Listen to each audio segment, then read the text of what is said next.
ओंकार हूं, दीन दुखियों की सहायता करने वालों के लिए मैं गले का हार हूं, और अत्याचार करने वालों के लिए मैं संहार हूं। मैं ओंकार हूं। शिव आराधना के लिए निकली करकटी को रक्तांबरी मार्ग में ही रोक लेती है। राक्षस वीरों को एकत्र कर भीमासुर अयोध्या पर आक्रमण का निश्चय करता है। देवर्षि नारद की तत्वपूर्ण बातें सुनकर करकटी और असुरों के साथ भीमासुर भी सोच में पड़ जाता है।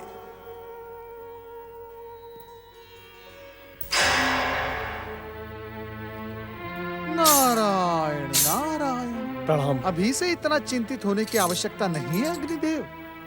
ये समय तो आपको अपने प्रिय देवराज इंद्र और अपने साथियों के साथ रास रंग और आमोद प्रमोद में बिताना चाहिए, है ना?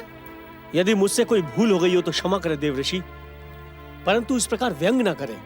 नारायण नारायण। अग्निदेव, यदि सत्य कहना व्यंग है तो ठीक है, मैं कुछ नहीं कहूंगा। नारायण नारायण। परंतु इतना अवश्य कहूंगा कि स्वर्ग के प्रति आपकी निष्ठा नारायण नारायण, धन्य है धन्य। देवराज इंद्र स्वर्ग राज्यसभा में आपको सम्मानित अवश्य करेंगे। देवऋषि, नारायण नारायण। मैंने कहा ना, अभी से इतना चिंतित होने की आवश्यकता नहीं है अग्निदेव। अभी तक तो भीमा ने अपनी तपस्या का प्रारंभ भी नहीं किया है। हाँ, ये सत्य है। परमपिता ब्रह्मा जी से संकेत पाकर मैंने भीमा को तपस्या का मार्ग अवश्य बताया है, परंतु इस समय भीमा अपनी माता और अन्य असुरों के साथ मेरी सत्यता पर केवल विचार कर रहा है। विचार। संसार में आपकी सत्यता पर कोई संदेह नहीं करता देवऋषि। आपके संकेत और परामर्श को मान दुष्ट देव शत्रु भीमा परम पिता ब्रह्मा जी की आराधना करने निकल चुका है। तब तो आपकी चिंता अनावश्यक नहीं है अग्निदेव, परंतु उसका उपाय है। उपाय बहुत सरल है। मैं वही उपाय जानना चाहता हूँ देवऋषि, कृपा करके हमारा मार्गदर्शन कीजिए। नारायण नारायण। अग्निदेव, मार्गदर्शन उसका किया जाता है जो मार्गदर्शक के सुझाव को माने। देवऋषि, आप हम देवताओं के ऋषि हैं। आज तक आपने जो भी परामर्श दिया, हम देवताओं ने उसका परम सत्य समझकर पालन किया। आज हमें आपके मार्गदर्शन की आवश्यकता है। हम पर दया करें देवऋषि। नारायण नारायण। उठे अग्निदेव उठे। आज आप इतना अधिक आग्रह कर ही रहे हैं तो चलो बता ही देता हूं, परंतु इतना स्मरण रहे, मेरे बताने के पश्चात देवताओं को कोई लाभ होने वाला नहीं है। आप ऐसा क्यों कह रहे हैं देवऋषि? वो इसलिए कि उसका भी एक कारण है। मेरे उपाय को भले ही आप मान जाएं, परंतु आपके प्रिय देवराज इंद्र नारायण नारायण वो तो भूल कर भी नहीं मानेंगे। मानेंगे, अवश्य मानेंगे। स्वर्ग का संकट टालने वाला उपाय सुनकर देवराज प्रसन्न हो जाएंगे। वे कठिन से कठिन परीक्षा देने को प्रस्तुत हो जाएंगे। नारायण नारायण। अग्निदेव, मैंने पहले भी कहा आपसे कि उपाय बहुत सरल है।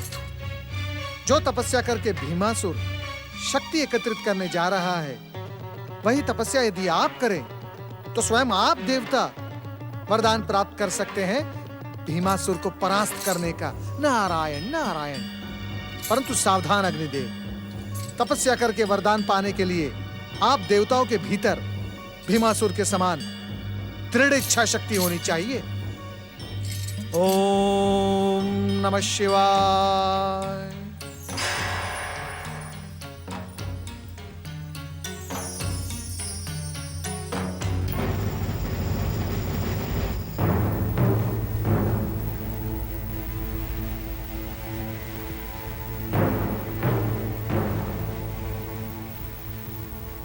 हे सृष्टि के रचनाकार ब्रह्मदेव, मैं अपनी माता करकटी, राक्षस मित्रों और चोटी वाले साधु नारद मुनि के परामर्श पर वरदानी शक्ति पाने की मनोकामना से आपकी तपस्या प्रारंभ कर रहा हूं। मेरी मनोकामना शीघ्र ही पूरी करे ब्रह्मदेव। ओम ब्रह्मणे नमः। ओम ब्रह्मणे नमः। ओम ब्रह्मणे नमः। ओम ब्रह्मणे नमः। ओम ब्रह्मणे नमः। ओम ब्रह्मणे नमः। ओम ब्रह्मणे नमः। ओम ब्रह्मणे नमः। ओम ब्रह्मणे नमः। वो देखिए देवराज,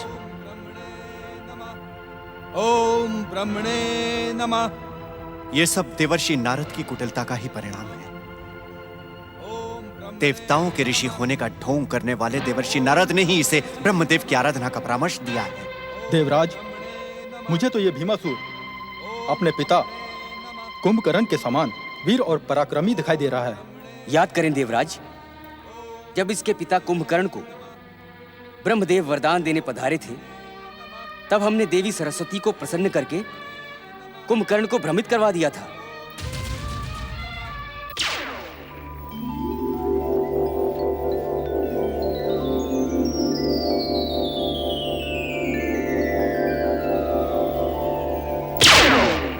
महाबली कुंभकर्ण, तुम किस सोच विचार में पड़े हो?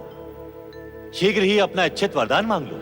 हे परमपिता ब्रह्मा जी, आपकी कठोर तपस्या से मेरा शरीर थक सा गया है। मैं विश्राम करने का इच्छुक हूं। आप मुझे ऐसा वरदान दें कि मैं अनेक वर्षों तक सोता रहूं। निद्रा काल में ना मुझे भूख का आभास हो, ना प्यास का। तथास्तु।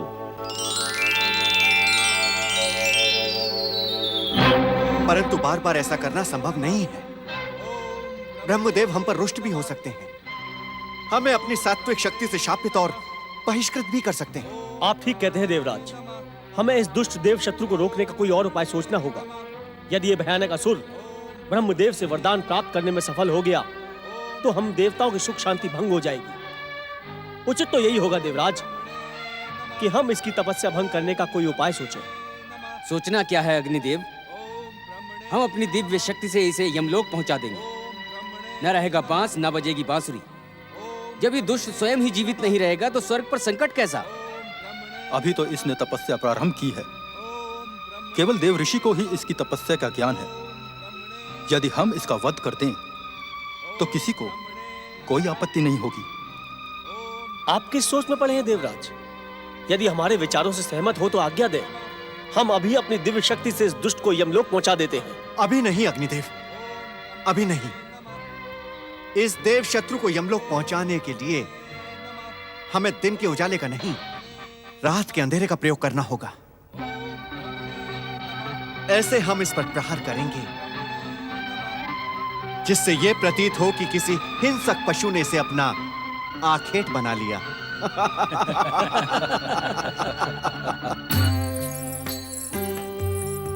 ओम ब्रह्मणे नमः। ओम ब्रह्मणे नमः। ओम ब्रह्मणे नमः। ओम ब्रह्मणे नमः। ओम ब्रह्मणे नमः। हमारी उपस्थिति हमारे पुत्र के संकल्प में बाधक हो सकती है। चलिए हम चलें। राक्षस माता, मैं आपसे एक निवेदन करना चाहता हूं। तुम्हारा निवेदन हमारे पुत्र के संबंध में है अथवा हमारे संकल्प के? दैत्य माता, हमारा निवेदन राक्षस राज भीमासुर की तपस्या के संबंध में है। तो आज्ञा की आवश्यकता नहीं है, शीघ्र कहो जो कहना है। दैत्य माता, भीमासुर की तपस्या का आज पहला दिन है। अभी और न जाने कितने दिन, मास अथवा वर्ष इस तपस्या को सफल होने में लगेंगे। तुम कहना क्या चाहते हो? मैं यही कहना चाहता हूं दैत्य माता कि तपस्या के समय हमें राक्षस राज भीमासुर को अकेला नहीं छोड़ना चाहिए। अवसर का लाभ उठाकर हमारे शत्रु दैत्यराज को हानि पहुंचा सकते हैं। अभी हमारे शत्रुओं में इतना साहस नहीं है कि वो तब कर तुम्हें भीमा पर प्रहार कर सके। यदि उन्होंने ऐसा किया तो मेरा श्राप उन्हें सदा सदा के लिए मृत्यु की नींद में सुला देगा। क्षमा करें दैत्य माता, यदि दैत्य शत्रु देवता अथवा हमारे अन्य शत्रु भीमासुर को हानि पहुंचाने में सफल हो गए तो हमारा संकल्प, हमारा प्रतिशोध और हमारा अभियान सदा सदा के लिए असफल हो जाएगा। इन सब परिस्थितियों से बचने के लिए हमें कोई ना कोई उपाय अवश्य करना पड़ेगा माता। किसी उपाय की कोई आवश्यकता नहीं है। इतना तो मैं भी जानती हूँ कि तप करने वाली व्यक्ति की रक्षा उसकी तप शक्ति करती है राक्षस माता, अवश्य करती है, परंतु तब जब तपस्वी की तपस्या सफलता की सीमा तक पहुंच चुकी हो। दैत्य माता, आपको सावधान करना मेरा कर्तव्य है। छड़िया विष्णु और दुष्ट देवताओं पर विश्वास नहीं किया जा सकता माता। अर्थात विष्णु ने वामन अवतार धारण करके महान असुर सम्राट बलि को छला था, और छल से ही समुद्र मंथन के समय इसी विष्णु ने असुर सेनापति राहु का मस्तक काट डाला था। दैत्य माता, हमें दुष्ट देवताओं पर विश्वास नहीं करना चाहिए माता। मुझे इनकी बातें तर्कसम्मत लगती हैं। वीरों, अब भीमासुर की सुरक्षा का उत्तरदायित्व तुम सब पर है। भीमासुर पर संकट का अर्थ होगा राक्षस जाति पर संकट। अतः सावधान होकर भीमासुर की सुरक्षा में लग जाओ। जो आ गया राक्षस माता, चलो।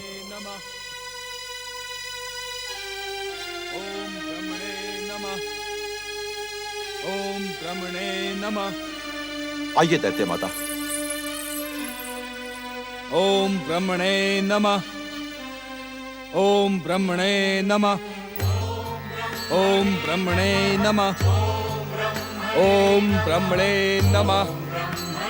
ओम ब्रह्मणे नमः। ओम ब्रह्मणे नमः। ओम ब्रह्मणे नमः। ओम ब्रह्मणे नमः। ओम ब्रह्मणे नमः। ओम ब्रह्मणे नमः। इससे अच्छा अवसर हमें नहीं मिलेगा देवराज। इस दुष्ट देव शत्रु को यमलोक पहुंचाने की आज्ञा प्रदान करें। वरुण देव, इसमें आज्ञा की कोई आवश्यकता नहीं है। शीघ्र ही इस देव शत्रु को दंडित करें।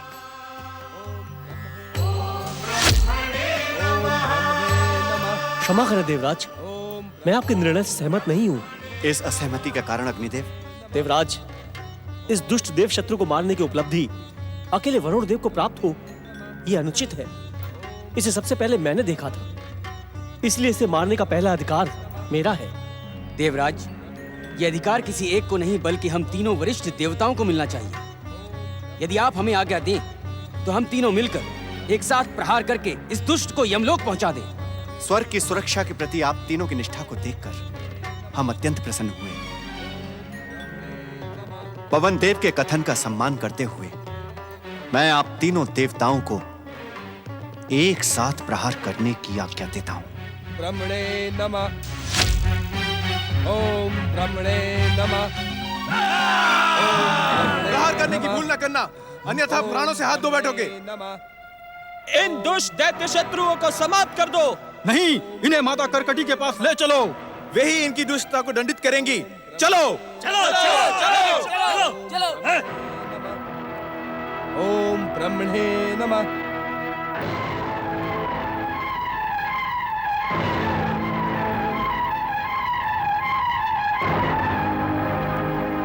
राक्षस माता करकटी की जय हो। ये देवतागण हमारे राक्षस राज भीमासुर की हत्या करने आए थे।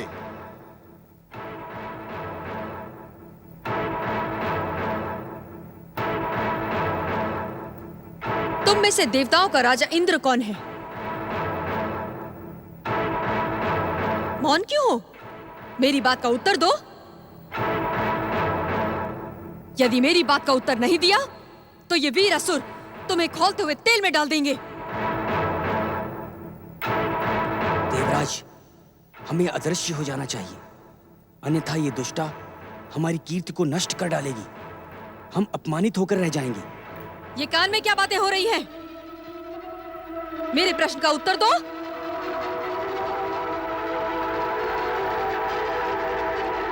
दिव्य शक्तियां हमारा साथ नहीं दे रही हैं। हम अदृश्य नहीं हो पा रहे हैं। अब क्या होगा देवराज?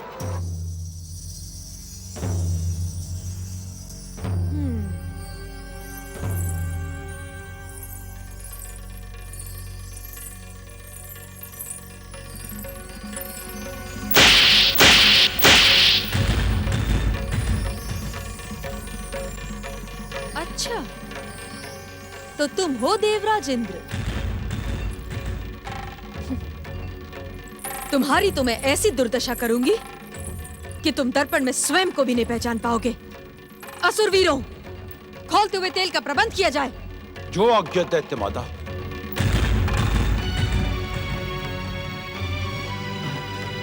राक्षस माता, हमें क्षमा करें और कृपा करके हमें जाने दें।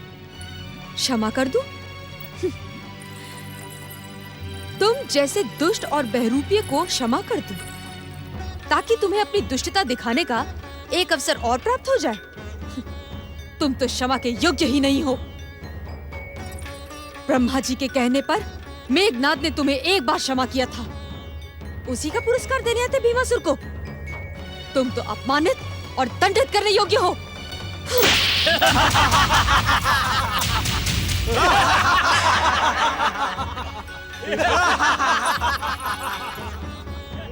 नारायण नारायण। भीमासुर को वरदान प्राप्त होने से पहले ही देवता परास्त हो गए। दुष्टता और स्वार्थ का परिणाम ऐसा ही होता है। अब तो राक्षस माता कर्कटी से अपमानित होने के पश्चात ही इन देवताओं को ज्ञान प्राप्ति होगी। नारायण नारायण। देवताओं ने अपनी स्वार्थ भावनाओं के कारण दुष्कर्म किया है, परंतु तुम्हारा क्या कर्तव्य है नारद? क्या संकट के इस काल में तुम्हें देवताओं के ऋषि होने का कर्तव्य नहीं निभाना चाहिए?